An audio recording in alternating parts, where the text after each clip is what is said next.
from Augusta. We're watching News 1226 at 11.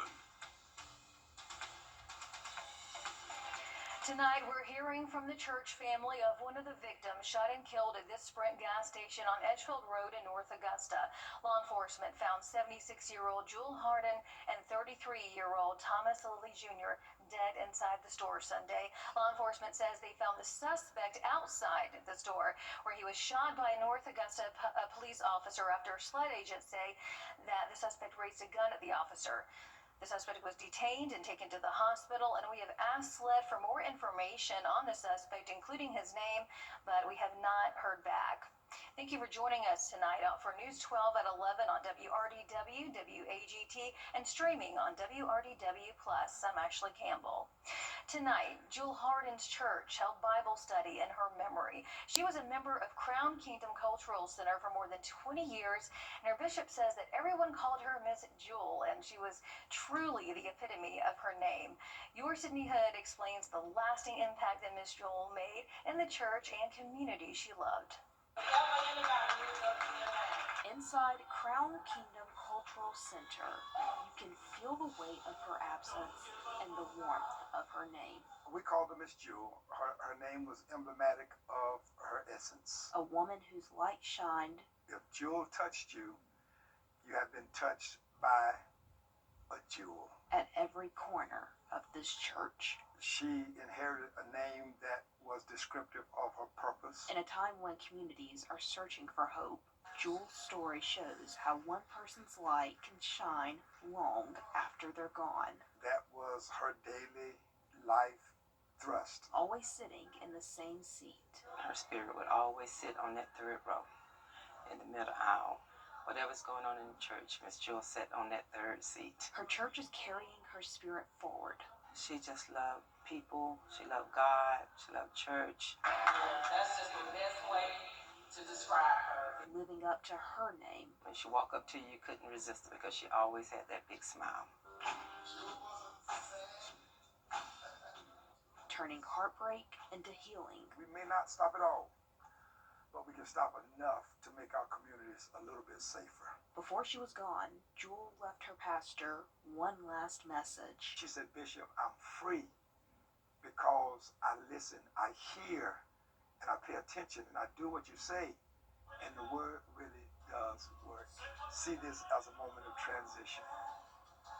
Because God has me, and I want y'all to know that I'm secure in Him. A jewel in every sense, now shining for eternity. In North Augusta, Sydney Hood on your side. The church says that it plans to hold initiatives in her name because of her love for God and her community and church. Now, when it comes to this case, SLED has taken over, and we still have several questions. We've asked for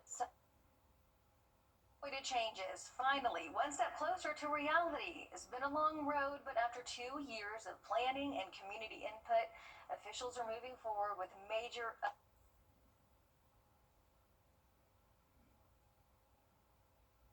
upgrades to May Park that neighbors say are long overdue. Your Audrey Dickherber was there at upgrades to May Park that neighbors say are long overdue. Your Audrey Dickherber was there at the meeting that they had tonight. She joins us live in the studio with what came out of it. Well, this is all through ARPA funding, the American Rescue Plan Act grant project. The grant helps improve neighborhood outcomes in disproportionately impacted communities, and tonight gave people in the community the chance to voice their opinion, ask questions, and see what's next. Change is coming. We're going to protect May Park, and we're going to invest in May Park. Such as adding amenities ranging from a dog park and walking track to park benches and new grills, to resurfacing the tennis and basketball courts, all while also making sure it's safe. We talked about adding additional lighting. We want to make sure that our entrance ways to the park are secure. So those are some things that we're looking at along the way. But we're really excited about getting this project started, and we can't wait for it to come to fruition. And so are people who live nearby. We ride our bikes over here all the time. We've come over and we've played some pickleball on the tennis courts. They could use some upkeep. We also, we've used the playground a lot. We've hosted birthday parties over here. We've had our small group over here. We've done kickball. So yeah, we're very excited. One of our birthday parties got a little dark on us, so we're excited to see the lighting happening. Because for many, it's more than just a park. We have a dog, and we don't really bring him out here much, so that would be a lot of fun to have a dog park available to us a lot closer. It's a way to create more memories together as a family. Just the proximity is great for us, and also we've got 4 boys that are from 3 to 10 years old, so that's 15 years of kids playing at that park before they leave our house. So a lot of great memories to be had. So. And the goal is to start construction next month and have it completed by October of 2026. Now, the project will be in phases, closing down parts of the park until construction in each area is complete. Hey, a little bit of, being closed to have that great outcome that people have been waiting for. That's really good news for them. Thanks for that, Audrey. And May Park is one of the parks that a study as part of the audit found is underutilized, along with nearly half the city's parks. Augusta's Park and Rec Department was talking as commissioners debate whether or not money is being spent on those parks that aren't being used. And the study showed that May Park made the list, even though it was getting that money and improvements. Other parks with failing attendance rates in the audit include Dias Park, Eastview, and Jamestown parks. And tomorrow, there's a meeting discussing improvements to Boykin Road Park, as it received more than $1 million in funding for improvements. That's going to be at the Gracewood Community Center at 6. Dias Park also received more than $6 million in SPLOST funding 2 years ago.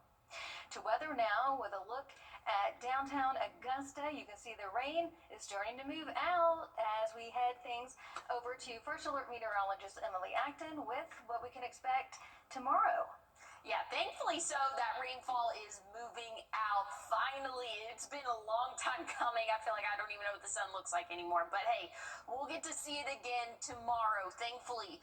Again, those showers are pushing out, moving into Aiken, Edgefield County right now. But once this last batch of rain gets out of here, we are looking nice and dry for the rest of our work week and even into our weekend. Not looking too bad. Those overnight lows tonight, we're going to dip into those 40s, right around 45 for that average morning low, and we're going to start off dry for your Thursday. So again, once that rain pushes out, things are looking great for the next 48 hours. I mean, even longer than that, things are looking really good. But as we have that front that I've been talking about pushing through, it's going to leave some breezy conditions as we go throughout the day tomorrow, anywhere from 25 to possibly even 30 mile per hour wind gusts as we go throughout our Thursday. Friday looks a little bit calmer for us, anywhere from 15 to 20 at times, but still, it's going to be a little bit breezy. Thankfully, though, much better sky conditions for us. I'll have a look at what our temperatures look like throughout the next 7 days coming up. All right, thanks for that, Emily. Well, thankfully, those rain chances are moving out for the overnight hours. Temperatures are going to cool off into those middle 40s for the start of our Thursday. I'll have a look at your 7-day forecast coming up. Parker's Kitchen's chicken tenders are nearly twice the size of our competitors. They're juicier and crispier and fresher. Better deal, period.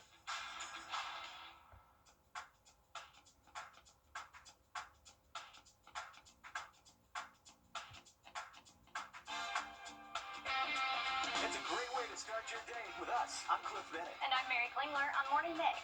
Each day, we'll start you off by looking at the latest events. And talking to the great people that make the CSRA the place to be. Morning Mix, weekday mornings on News 12 and 26.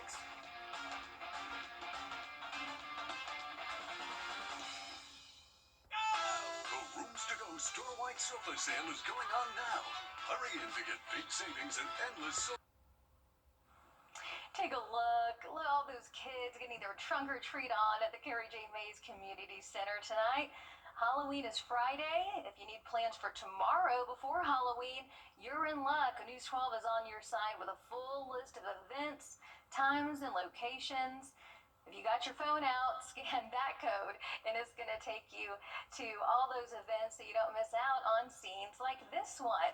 With all the trunk or treaters getting dressed up, they may get to dress up for 2 days in their costumes. That's always good, and especially good considering the outdoor weather to have it inside like that. Yeah, definitely so. I will say, I think my favorite costume I saw there was the Wednesday Addams. That was really cool.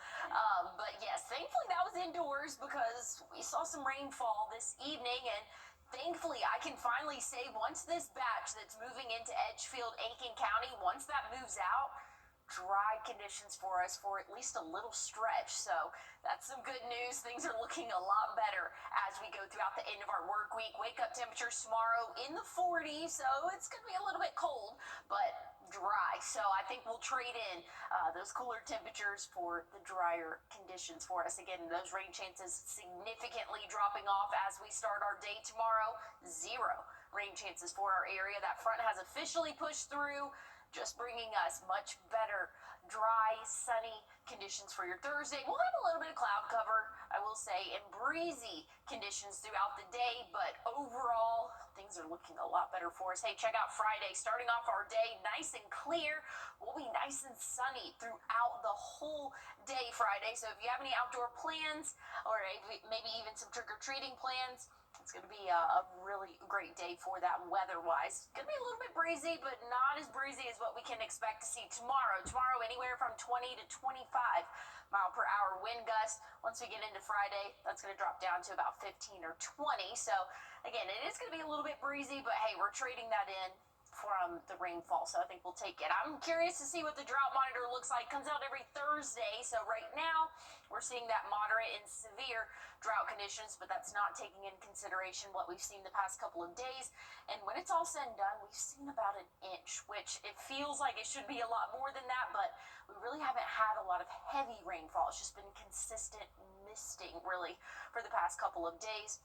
Friday, again, your trick-or-treat forecast could not be better. It is going to be on the chillier side, so while the sun's still up, we'll be in the 60s, but we'll drop off into the 50s after sunset, even cooling off into the 40s and eventually 30s. Check this out. Saturday morning, wake-up temperature right around 38, 39 Sunday, and we are going to set our clocks back Sunday morning. High temperatures for the next couple of days. Once we get through tomorrow, we'll be in those upper 60s. Again, things are going to feel a lot more comfortable as we go throughout our weekend.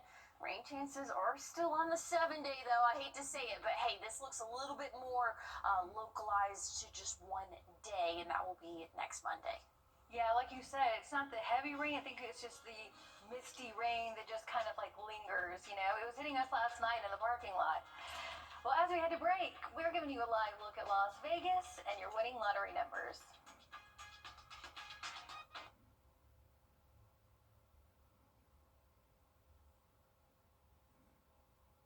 Team was great. I was in and out. Just ahead, the Westminster Wildcats place at state how they ran their way up the leaderboard to a 3A state title. Next to sports. What's with all the goats? Goat. Georgia's outstanding attorney team? After you've been injured in a car crash, call George Seek Injury Lawyers and get the GOAT on your side. Hurt? Call all 9s now. Hi, I'm Gunnar Stockton. A winning drive takes more than skill. It takes a team you can trust. Shop nearly 140 new vehicles, all priced to fit your budget and game plan. Like the new Honda Accord, Civic Hatchback, or HRV. Lease any for just $299 a month. The choice is yours. Or lease the CRV for $369 a month and make no payments until 2026. Driving to the end zone with Gerald Jones Honda. Score a great deal at GeraldJonesHonda.com. We are a moment, a memory, a whole story written into a small work of art. We celebrate your life and speak for your heart. For this moment and your extraordinary moments to come, we are Windsor Fine Jewelers.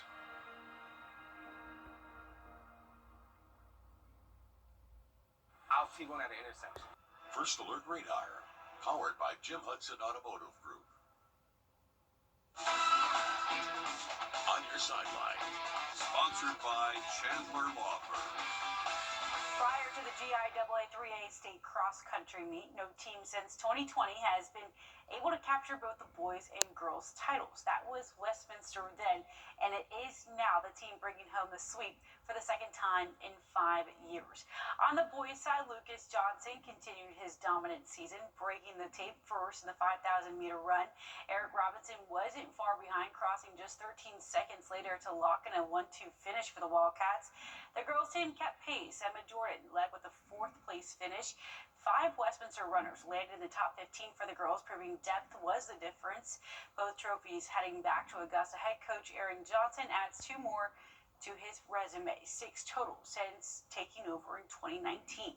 As a coach, I hope that people around the CSRA start to take notice, and that, when they're thinking about, where should I send my kid who's a really good runner, then they think about this is the place to come to be developed as a runner and to potentially move on to run in college.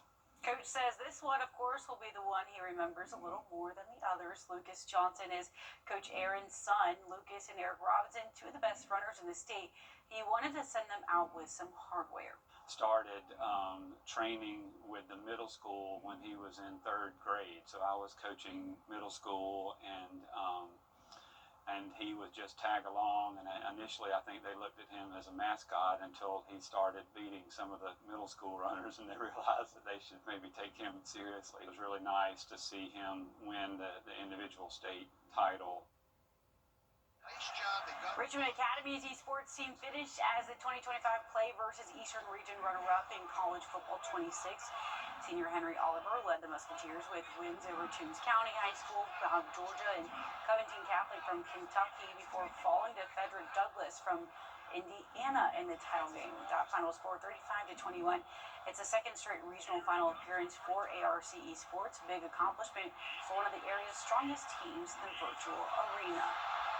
The Story rivalry down in Jax is just a few nights away, and for leading rusher Chauncey Bowens and big dog Jordan Hall on the defensive line, that means getting a chance to go home. Hall is a Jacksonville native. He's been down to Everbank Stadium before, but never before as a starter. I wasn't even able to jump in the stands. I was too big to get up there, but I got a little bit more bounce now, so I feel like I'll be able to do it this year. But I don't know. I just feel like it's kind of cool. If Florida probably would, I think they probably do the same thing. It's just kind of cool to be interacting with your fans while they're there.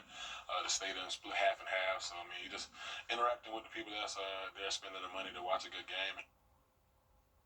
Across the lines of Palmetto Bowl could get a huge shakeup in 2027. For the latest agreement signed by both schools, the 2027 state rivalry game is listed as either Black Friday or Saturday the 27th. This is far into the future, but it wouldn't be the first time the Palmetto Bowl was played on a weekday. They used to play on what was called Big Thursday. That was around the time of the South Carolina State Fair. The two have met on Saturdays since 1960.